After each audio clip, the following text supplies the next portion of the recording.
Bonsoir à tous et merci de regarder RTI 1. On déroule les titres de ce journal. Véritable vitrine de la culture du peuple Adjoukrou, le festival Lodjoukrou s'est achevé ce samedi en présence du Premier ministre et chef du gouvernement Patrick Achi.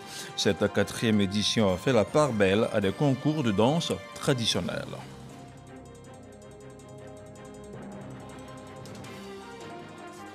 Saisi dans la localité de San Pedro de plus de 2 tonnes de cocaïne par les forces de la police nationale, 9 personnes, dont des Ivoiriens et des non-nationaux, ont été interpellées. La saisie est estimée à plus de 41 milliards de francs CFA. Et puis du sport, du football, Yacine Idriss Diallo est le nouveau président de la Fédération ivoirienne de football. Il a battu au second tour Sori Diabaté. L'ancien buteur des éléphants, Didier Drogba, n'a pas fait le poids face à ses adversaires. Il a fini à la 3e place lors du premier tour du scrutin. Merci de regarder RTI 1. Je vous le disais à l'instant, Yacine Idriss Diallo est le nouveau locataire de la Maison de Verre de Trècheville. Élu président de la Fédération ivoirienne de football, il a dévancé Sori Diabaté et l'ancien attaquant des éléphants de Côte d'Ivoire, Didier Drogba. Il succède ainsi à Augustin Sidi Diallo, décédé en novembre 2020. À moins d'une intervention de la FIFA dans les prochaines heures, Yacine Idriss Diallo sera bien installé dans son fauteuil de président. Je vous le disais en ouverture de ce journal, les rideaux sont tombés sur l'édition 2022 du festival Lodjoukrou. Une semaine durant, l'événement aura permis de mettre en valeur les us et coutumes de la culture Adjoukrou. Une cérémonie riche en couleurs et pleine de symboles, présidée par le chef du gouvernement Patrick Achi. On en parle avec Alexis Ouedraogo. La 4e édition du Lodjoukrou Festival referme ses portes ce samedi à Dabou, au terme d'une semaine qui a célébré la culture Adjoukrou dans son organisation, ses mystères et ses classes d'âge. Le signal que nous voulons donner à travers ce festival, c'est de lancer un appel à toutes les filles, à tous les fils du Leboutou, de venir pour qu'on travaille. L'occasion pour les fils de la région de dire leur reconnaissance au chef de l'État. Présidant la cérémonie de clôture de ce festival, le Premier ministre Patrick Achi a été intégré à la génération Bojol, la génération au pouvoir pour 8 ans dans le Leboutou. Patrick Achi dit tout l'intérêt de l'État pour l'amélioration des conditions de vie des populations du district. Pour notre jeunesse, pour le peuple du Leboutou, le président de la République a une grande vision de développement, d'infrastructures structurantes, de développement industriel, de formation professionnelle. Vous êtes baignés par des eaux qui sont une bénédiction. On devrait normalement ici avoir les plus grands centres d'aquaculture qui non seulement produisent du poisson pour tout Abidjan, mais qui l'exportent au monde entier. Et c'est possible. Dans la paix, dans l'entente, tout est possible au bénéfice de tout le monde. Patrick Achi invite la jeunesse et les cadres de la région à l'unité gage de développement. Si dans le village, on dit il y a 2 chefs, est-ce que moi je vais venir dans le village? On dit on veut hôpital, on veut école, on veut sans... Parce que si j'arrive au village, mais dans la maison de qui je vais aller déposer mes bagages? Sans unité, sans rassemblement, autour d'un idéal commun, autour d'une vision, autour de leaders. Vos enfants sont là, ils sont devant, ils ont la vision. Mes frères, mes sœurs, chers pères, chères mères, suivez-les. La route qu'ils ont prise là, c'est la bonne route. Le peuple Adjoukrou, foncièrement ancré dans la démocratie, reste un modèle pour la nation, consolider l'unité. Je vous donne à présent lecture de ce communiqué du ministère de l'Intérieur et de la Sécurité. Une importante saisie de cocaïne a été opérée par le service de police le vendredi 15 et jeudi 21 avril 2022 à Abidjan et à San Pedro. Cette saisie d'une quantité totale de 2 tonnes 750 kg et 259 grammes pour une valeur marchande de 41 milliards 145 millions 180 000 francs CFA est survenue grâce à des investigations investigations menées par la police nationale. 9 personnes, dont des Ivoiriens et des non-nationaux, ont été interpellées. Des enquêtes se poursuivent pour faire toute la lumière sur cette importante saisie. Le ministre de l'Intérieur et de la Sécurité, tout en félicitant nos forces de sécurité pour cette opération, invite les populations à contribuer à la lutte contre le trafic de stupéfiants sous toutes ses formes, notamment en dénonçant les consommateurs et détenteurs de ces substances. Fait à Abidjan le samedi 23 avril 2022, signé le général Diomandé Vagondo, ministre de l'Intérieur et de la Sécurité. La nouvelle monture du gouvernement est connue depuis déjà quelques jours et les passations de charges se poursuivent. Vendredi, Amadou Coulibaly a passé la main à Françoise Remarque, qui s'occupera désormais de la francophonie. La nouvelle ministre de la Culture s'est engagée à travailler avec dévouement pour rendre perceptibles les idéaux de la francophonie. C'est Sephora Zegui. Les hommes passent, mais les institutions demeurent.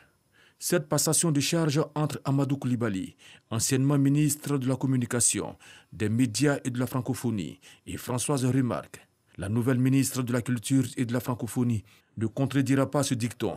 Elle hérite d'un ministère déjà engagé dans de grandes réformes selon son prédécesseur. 3 axes principaux nous ont orientés, à savoir le renforcement de l'influence et du leadership de la Côte d'Ivoire dans les instances francophones à travers une participation, je dis, active aux différentes réunions des instances de décision de l'OIF. Le deuxième axe est celui de la visibilité des actions de la francophonie sur le plan national par la réalisation de nombreuses activités médiatisées et l'accompagnement donc des bonnes initiatives. Le dernier axe, c'est celui du développement de pans de la coopération économique au sein de l'espace francophone. Je suis assuré que tous ces chantiers ouverts connaîtront un aboutissement.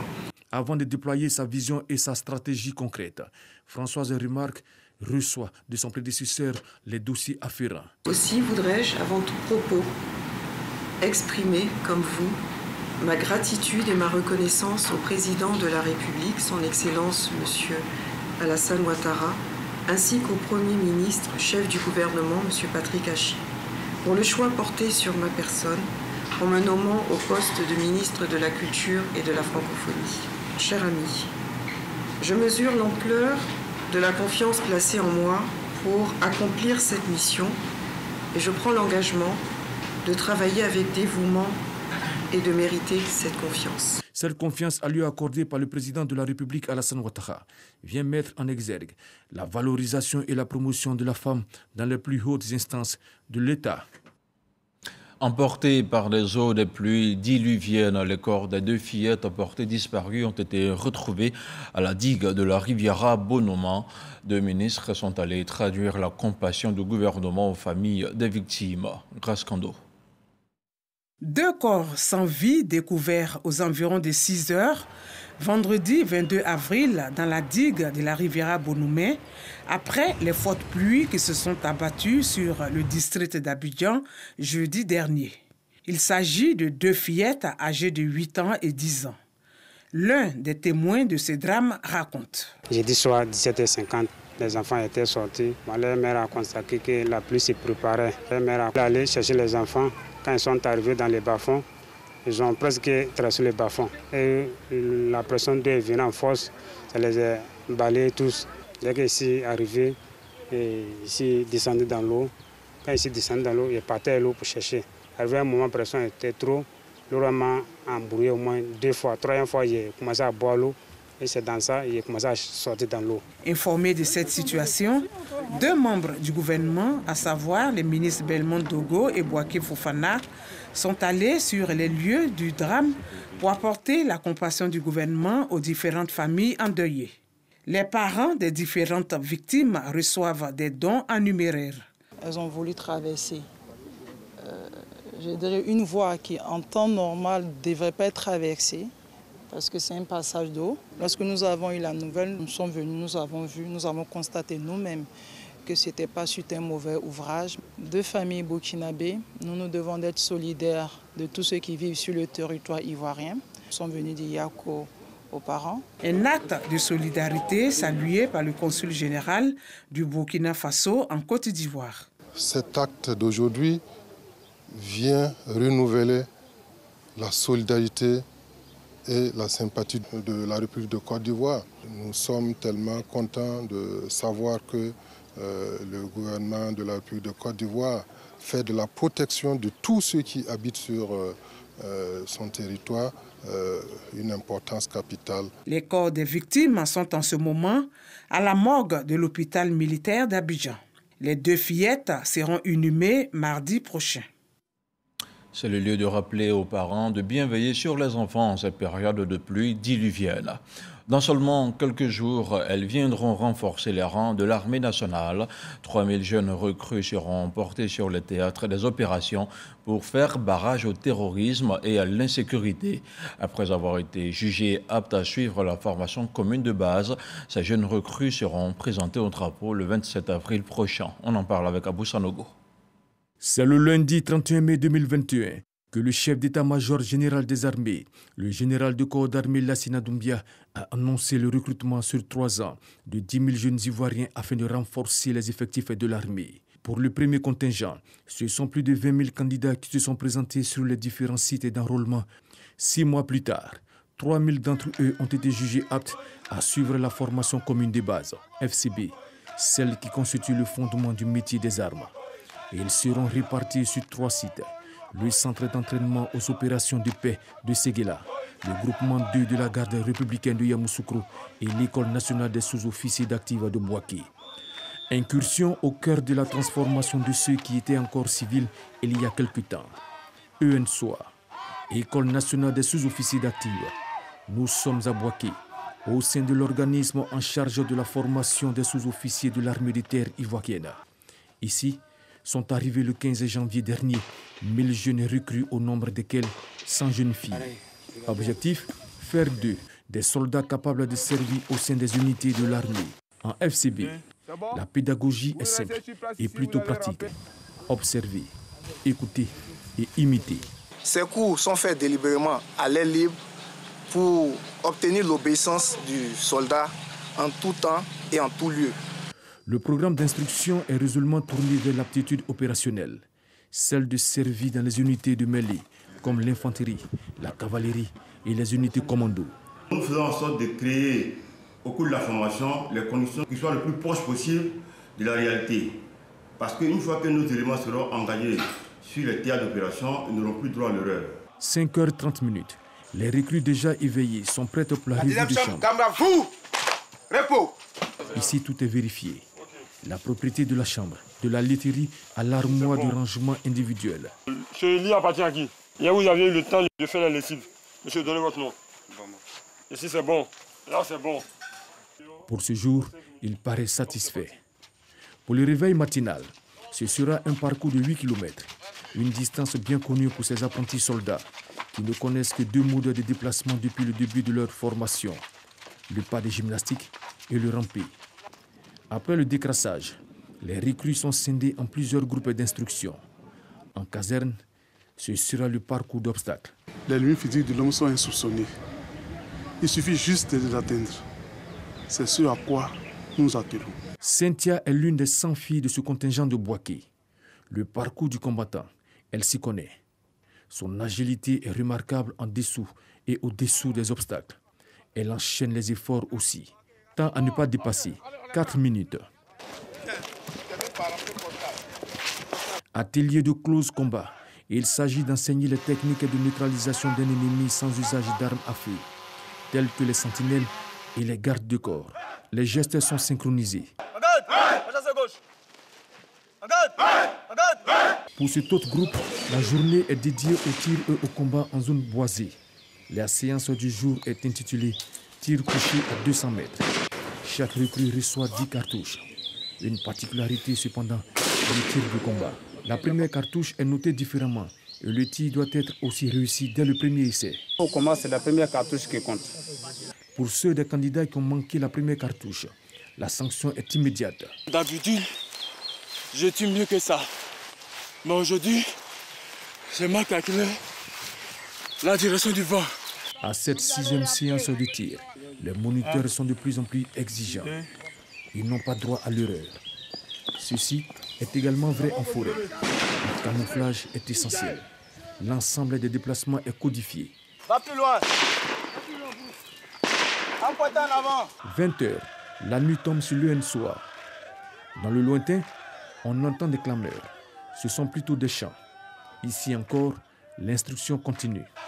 Les 1000 recrues sont rassemblés sur l'esplanade pour une ambiance bien singulière.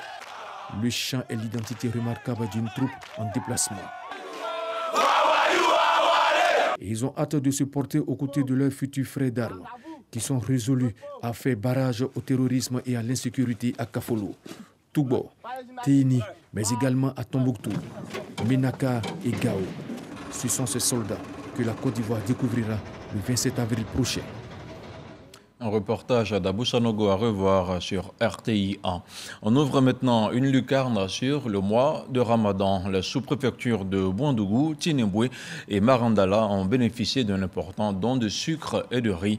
Le don du chef de l'État a été transmis aux populations par le biais du ministre du Budget et du portefeuille de l'État.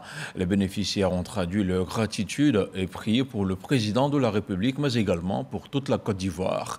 Soro Corona.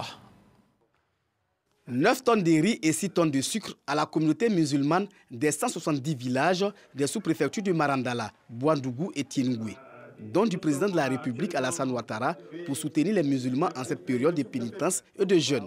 Le don est transmis aux bénéficiaires par le ministre du Budget et du portefeuille de l'État. Les chefs cantons de village et les guides religieux traduisent leur gratitude au président de la République, don qui permet à de nombreux musulmans d'accomplir le 4e pilier de l'islam.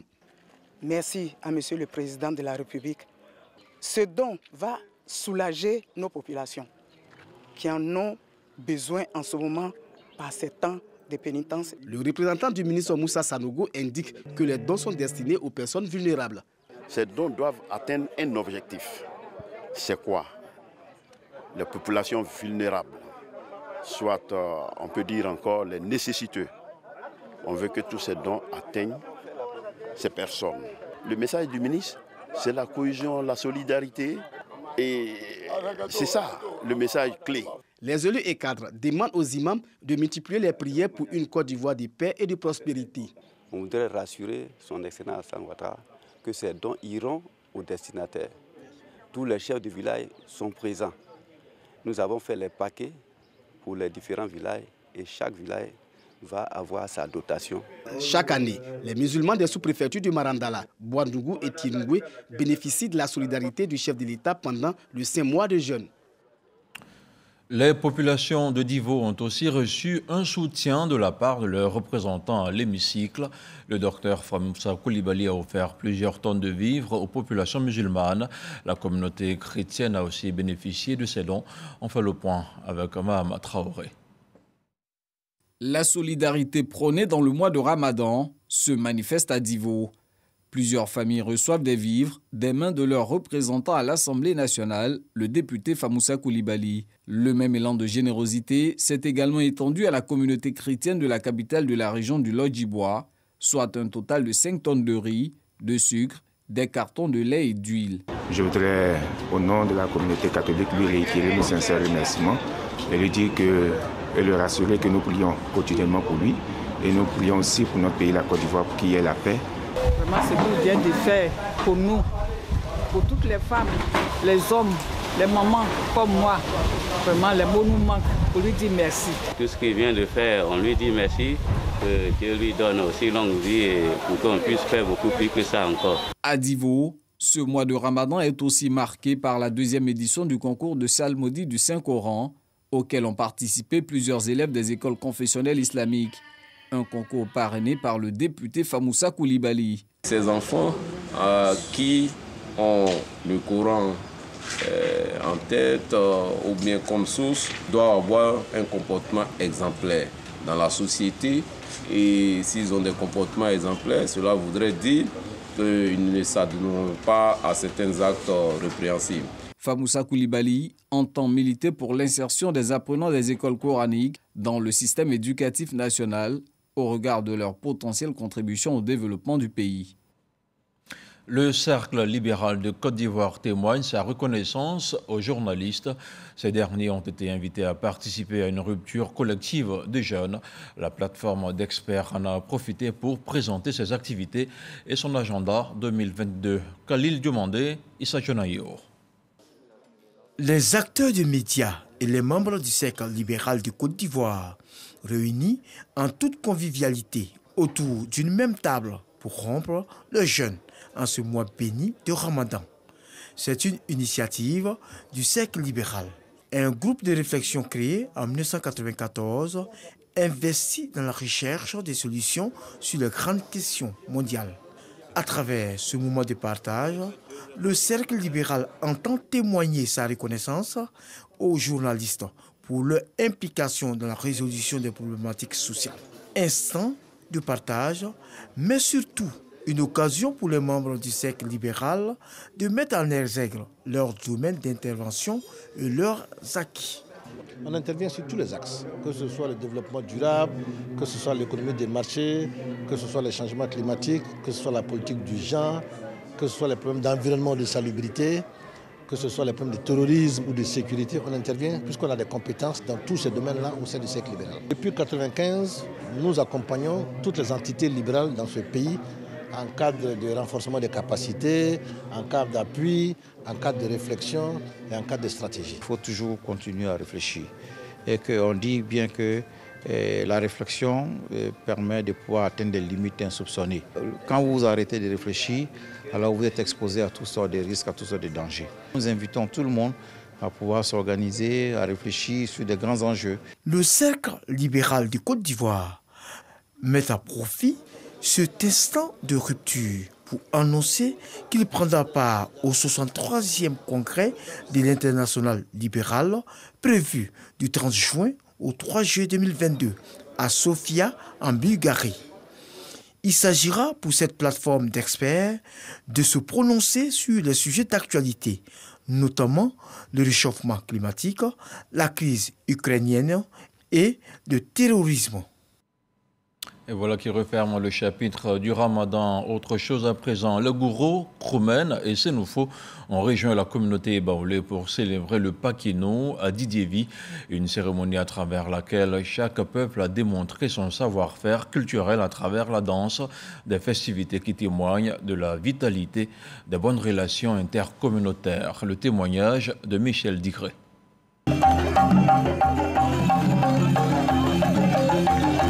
Des jeunes filles esquissant des pas de danse au rythme du balafon de Koucho, la culture Sénoufo, exportée à Didievi. Nous sommes à Pakino. Le village baoulé de Indigna veut célébrer l'intégration intercommunautaire. Le bolo super de San Pedro était également de la fête. Quand vous voyez ce brassage ethnique, c'est joli à voir, c'est beau. C'est ce que veut le président de la République, Alassane Ouattara. L'union des Ivoiriens, tout le peuple, toutes les ethnies, que les Ivoiriens puissent prôner la paix, parler de paix, prêcher la paix. La mutuelle de développement d'Indigna veut consolider cette initiative par un festival. Nous avons pensé que le mutuel classique, on pouvait initier un festival qui allait, en plus de faire connaître notre culture, montrer aussi à l'extérieur les potentialités économiques du département de Didievi. Le peuple gourou était aussi à l'honneur avec le Zaoli de Manfla. On fait maintenant le point de la situation de la Covid-19.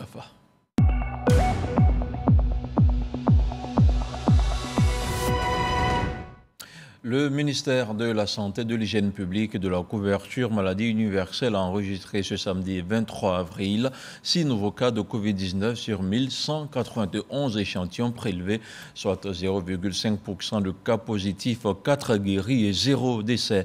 À la date du 23 avril 2022, la Côte d'Ivoire compte donc 81 887 cas confirmés, dont 81 061 personnes guéries, 799 décès et 18 18 cas actifs. Le nombre total d'échantillons est d'1 494 624.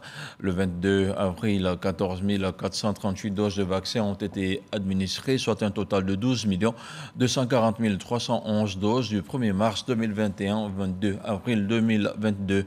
Le ministre de la Santé, de l'Hygiène publique, de la couverture maladie universelle invite toutes les personnes de plus de 12 ans à se faire vacciner dans les centres dédiés.